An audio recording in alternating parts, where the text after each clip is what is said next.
So I want to tell you about the third situation that happened. Yeah. So I returned to my hometown and I started to go to this church.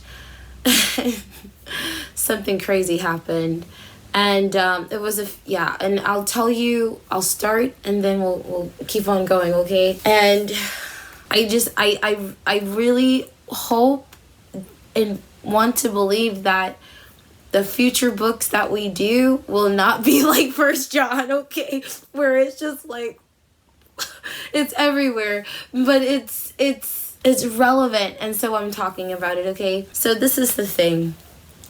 I went to this church and so once I was in a Bible study, okay? And I was paying attention. I was enjoying the Bible study. I always sat up front because I want to get the word. I'm interested. I really want to learn. So I would always sit like in the second row to the very front when we were having the Bible study. I really enjoyed that. And then I just remember that I think we were discussing in the Bible study either something about gifts to give to the pastors, because the pastors were actually about to leave and we were going to get some more pastors. So it was something either about getting gifts for the pastors, or it was something maybe related to Thanksgiving. I'm not completely sure. I don't remember, but I know that it was some type of like event that we were planning for. And I just thought it was all normal. And then suddenly I started to hear like this like rumble, like this anger or something, shouting in the back. Remember, I'm on the second row, so I don't know what's going on back there. I wasn't looking back there. And so I just remember that suddenly I heard all of like this shouting and like rah, rah, it was like anger. And I was like, I remember I turned around and my mom was sitting next to me. And I remember turning around. I was like, oh my gosh, what happened? Like, why is there such an uproar? It seemed like it was so random. And then the next thing that happened was I started to see people leave the Bible study. Like, they were quickly rushing out. And I remember I said in my heart, I said, is it really that bad? And then I remember I saw at least one person raise up a chair as if he was about to throw it across the room. And when I saw that, I was like, I just remember I said, oh God, like I'm praying this to the Lord. Oh God, please protect me and my mother. This is a Bible study. And I'm praying that God will protect us. Because suddenly uproar and chaos had taken off in this Bible study all over gifts, something related to gifts or some type of event we're going to be doing. And I mean, it was like from the front of the room to the back of the room, there was a huge uproar. And I was not aware that this thing happened. And I'm just saying, like, that was insane to me. That people would be so angry that they would pick up a chair in a Bible study and they're about to throw it. And I started to pray because it was that horrible. And I'm just thinking to myself, something isn't right if people start having to pray in the church to not get hit with the chair, because you know there are people that are so angry they're about to start throwing stuff randomly. If it wasn't for me praying, I don't even know, that chair could have actually been thrown and people could have been hurt. That happened in a Bible study. It was supposed to be a normal Bible study, and that's what happened. But with that being the case, I want to share something else crazy that happened in that Bible study, okay? So this had happened before this had taken place, okay? And I'm about to get into a topic that is controversial, but guess what? I'm just going to tell you the truth and you need to hear the truth. And it's about witches in the church. They're really CBNs, okay? But they're walking in witchcraft, and you need to hear what this sounds like, what this looks like, okay? So I'm going to talk about these things, and and you can tell me whatever you think about what I'm about to say, okay? It's important. So I just remember, like, I didn't always head cover, so I'm head covered now, and that's a whole another video about head covering and like why would I ever want to do something like that. But I didn't always head cover, okay? And so I just remember that when I was going to this church, it shouldn't be a big deal, but for some people with my hair texture, growing your hair long is difficult, okay? And so I would wear my hair at this church out, not head covering. And I just remember that there was this one, most of the women there didn't care. They were just like, oh, your hair looks great. It looks nice, you know, and that was the end of it. But there was this one lady, and she just so happened to be the wife of the guy that was over this particular Bible study. That's who she was. She was the wife of this guy that was over the Bible study. And I always admired this woman. I always admired her because she had a beautiful big family, and I wanted that. I wanted a family one day. I wanted my own children. And I really admired her, and I thought how wonderful that she is supporting her husband in ministry. But this woman, here I am admiring her. She has no idea how much I admire her. And she would always give me these very evil looks. She would give me these evil looks of just absolute hatred. And I was like, why does she not like me? You know? And then I started to figure out that it was about my hair. And it's really weird what happened because, of course, I mean, it doesn't matter, but her hair was really, really, really short. Okay. That doesn't change your inside, right? But I remember that a really weird phenomenon started to happen.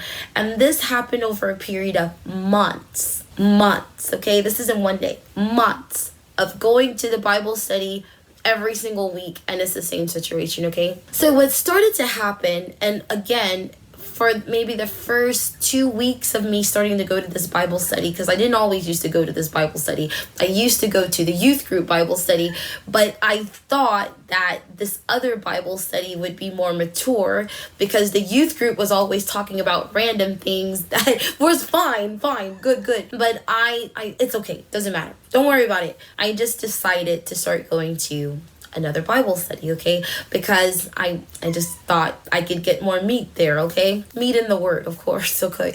Okay, about 2 weeks of me going in, and she was giving me these very, very evil looks.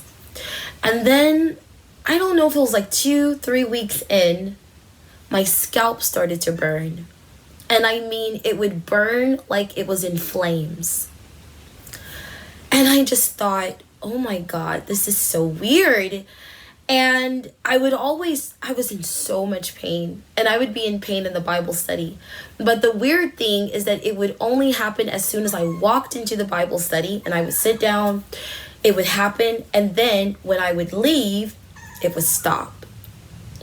And so whenever the Bible study was over, by the time I got to the parking lot, burning scalp was over.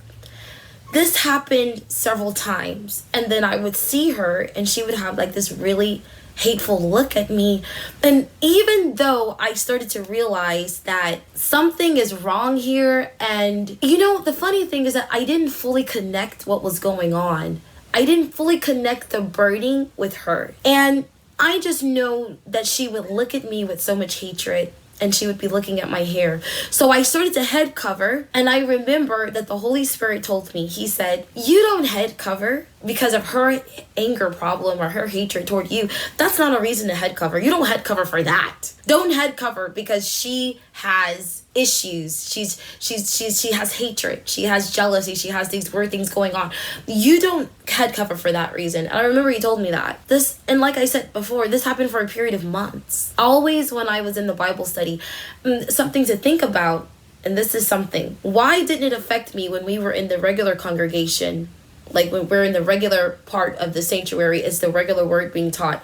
When we get into the Bible study, all of a sudden I get affected because she had authority and she had leadership.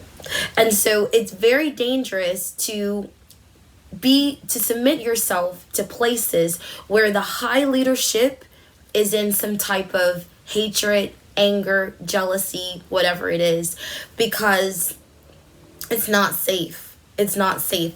Let me continue. Okay. So anyway, the Lord told me eventually that I needed to leave that church, and because I'm not a church hopper, I wanted to stay the whole time. But at some point I had to leave, and it was destiny that I left. He led me to another place that I really needed to be, but I'd been prepared for that place. But with that being said, I want to share about another thing that had happened. If you're not convinced that people can walk in witchcraft and in the church, I'm going to show you this next situation, okay? And this is what well, let me give you a little overview before we even go further into witches in the church. Am I talking about people that maybe they got their Ouija boards and they got their tarot cards and all that? No. I'm talking about people that have so much hatred that they pray bad prayers. God, kill this person. They have so much hatred in their heart. They despise that the person was ever born. The amount of hatred that they have, they would be overjoyed if that person died, got in a car accident, whatever. They have such a hatred. Demons pile around them. And again, they think that they're Christian, but they're not Christian because they have no love in their heart. They are full of hatred, okay? So let me tell you this other situation that happened, that it was another encounter of witchcraft in the church, okay? It is witchcraft. It is a form of witchcraft because they're praying prayers, but they're praying these prayers with so much fervency, but it's anger and it's hatred. They have such a passion. The emotions around them are so strong. The emotions of hatred for that person, the emotions of jealousy for that person, the emotions of just wanting that person to disappear, they're so very strong. It's the complete opposite of everything that Jesus says to do. But they're so very strong, and they put all of this energy in their words and in their prayers, and they think that they're praying to God. God, take her out. God, destroy her life. God, remove her from this place. We hate her. God, let her die. Kill her, Jesus. Kill her, Jesus. And they don't realize that God will never answer those prayers.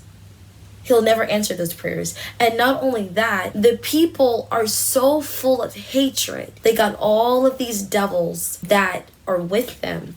Okay, so I was going to tell one situation, but now I'm going to tell another one, okay? I'm going to tell the other one first. Okay. Years ago, I was really close friends with this girl. I met her in my childhood, and I didn't really have a close relationship with my sisters, like my biological sisters.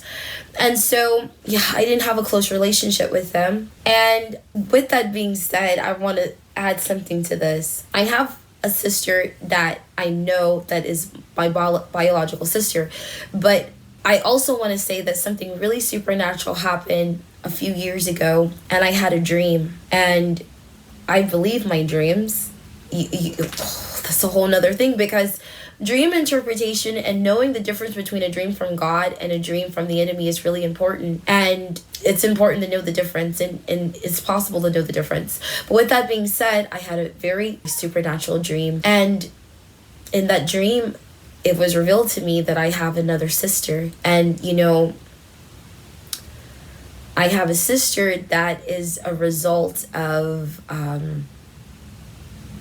prostitution when it pertains to my father. But I have met my sister in a dream, and I know that she's real. And I just want to share that.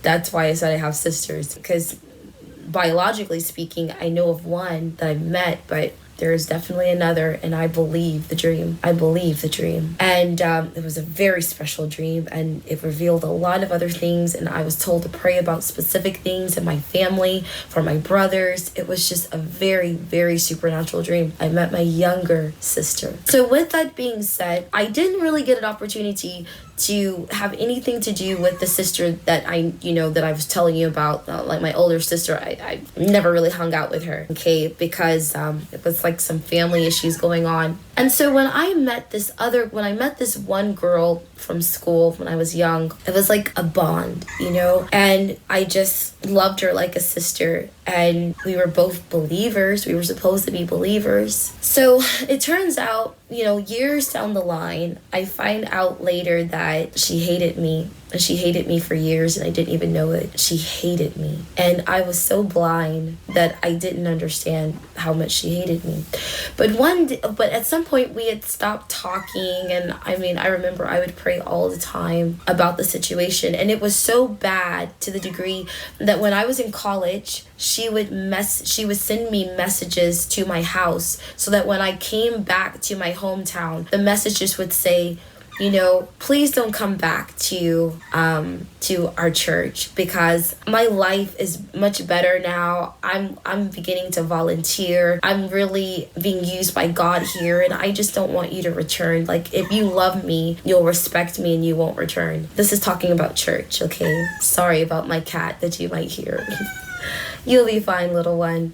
So with that being said, one day she had a lot of hatred for me, and the whole time I was praying, oh God, please restore our friendship, and please show her how much I love her. I was really serious, and no matter how much she was mad at me, no matter how angry she was at me, no matter how much she was like, I don't want to have anything to do with you, I was always just like, oh God, like, I'm so sorry that, I've offended her somehow. Please restore this friendship. Like, I really love her. Just to help her to understand how much I love her. I'm serious. I did this not 1 year, but like 2-3 years. Like, I did this for a long time, just wanting us to be restored, calling her, checking up on her. She's here saying, don't come back to the church, don't talk to me. And I'm just like, how are you? How are you doing? How's your family? Oh my God. I'm serious. So at one point, there was this one day, I'm going to tell you about the situation. I was driving down the side of the feeder. I exited off the freeway. I was driving down the street that's on the side of the freeway, right? The turn on regular streets. And she just so happened to be driving on that feeder road. And when I saw her, I was so happy. I started to honk my horn. Hey, it's me. How are you? It's been so long. I was so happy. And she waved back, but it was really obvious that she wasn't really happy about that, what had happened. I'm so sorry. My cat is making noises, so I'll be right back.